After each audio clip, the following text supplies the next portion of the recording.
Ne, ty se rozhodneš, jestli odpověď je ty, to znamená růžová bota, anebo Václav, to je černá bota. Já mám růžovou botu, podívej. Tak. Otázka za Kiliána. Oni to projedou. Kdo se víc dívá na televizi?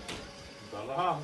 Tak ty Ale tak ty můžeš takhle. vzhledem k tomu, že to nepochopil, tak to jde na somálský děti v Africe. Prostrali prvního Kiliána, jenom abyste věděli, jak to nemá dělat. Aby jsme se ujasnili, já mám zvednou potom odpověď. Vy nemáte odpověď. Ale zatím ti zadá blbost, ale jenom 100, o nic nejde. Hele, další Kilián. Maminky peníze. Kdo častěji dětem pomáhá s úkoly? Koukej se tady. Sandro, pojď. Máš zvednou botu. Zvedni botu. Zvedni botu, nej. Ty Danieli Když bych boty. říkal nemluv, zvedám botu. Hele, jelikož víme, že Váša je malinko natvrdlý, tak už jim to uznáme. Začíná chápat princip. Ještě jednou se zeptal, naposledy. Ty vole zvedáš. Když zvednu botu, je to, že zadám. Tvoje bota seš ty, Dany bota je Dana. Ale já mám svoji botu tady. Ale tak si ji vem do ruky, ne?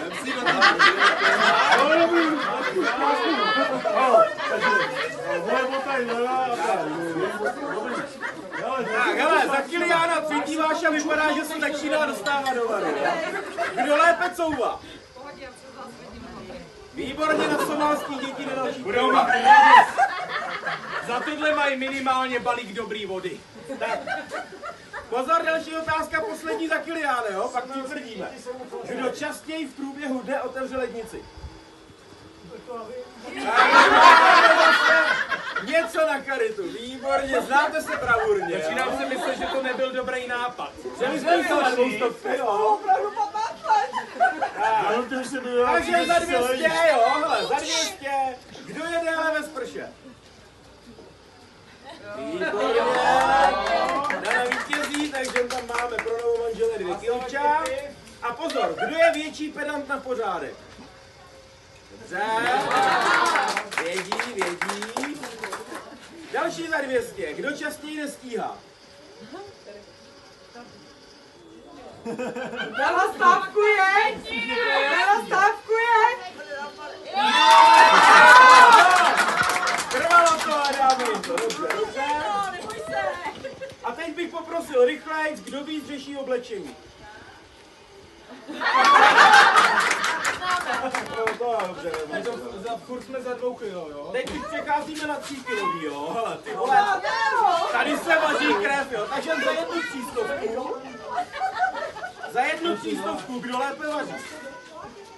Ty vole. Taky jako myslím, že Václav se trošičku schodil. Mimochodem, somálský děti v Africe vás sledujou na webkameře, jo? Teď momentálně začali brečet chvilku. Tak. Hele, já si myslím, že tady vím, jaká pantofle se zvedne, jo. No, 3 kilo, kdo je větší romantik?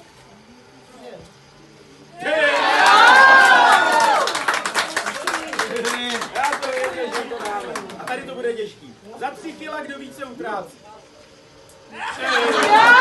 Je to doma!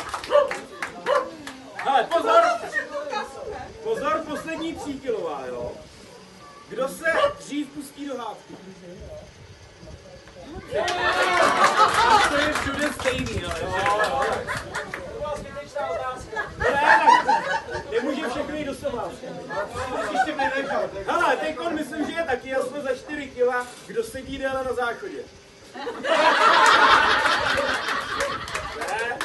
Ale to do té Afriky to nemá cenu i posílat, to víc se bere banka. Ty vole, tohle je půlroční plat jednoho Uzbekistánce. Tak pozor, hele, tahle je zátěžná, jo. Dobře poslouchejte, protože oni to nejde. Za 4 kila. To je dost. Za 4 kila, kdo si častěji o tom druhé myslí, že vymýšlí blbiny?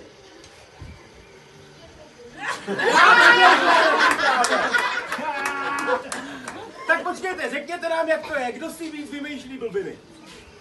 Já si myslím, že já vymýšlím blbiny, ale já si vymýšlím blbiny. No tak to blbě, pochopil, že ty jsi měl zvednout, že ty si vymýšlíš. To máš. Ale že, výborně. Už to je na účtě. Už to letí, to už pošle. Pošle to po sebe. Tak, Ale kdo já je, si vymýšlím pozor, blbiny, ale já si to myslím. pozor, kdo je přísnější na děti? pozor, poslední 4 kiliáni, jo.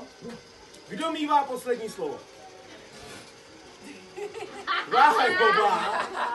To nejde, Vášo, to nasuška dolů. Jistý chlap. Takže, projebali jste 4 kila. Budou mít radost. Tak pozor. A jdeme na 5 kilo. 5 kila a tady bych poprosil děti, aby radši šli někam za barák si hrát. Děti si zaslouží. Děti, zaspěse si uši. My se dostáváme k určitým jakoby intimnostem. Děti zaspaduši.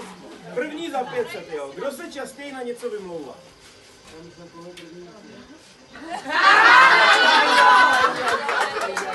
Ale to už bolí, jako. Tohle už bolí, to už je 5 kiliánek. A v Africe se tleská. V Africe se dokonce i vykopávají ty hraniční kůly a rozšiřujou se, jo. Tak pozor, kdo hůř snáší výtku? No, ale vy spolu žijete opravdu dlouho. Vidím to na ohňostroj nad Afrikou. Tam se bude dneska slavit. Ty vole, tam tolik peněz nepostala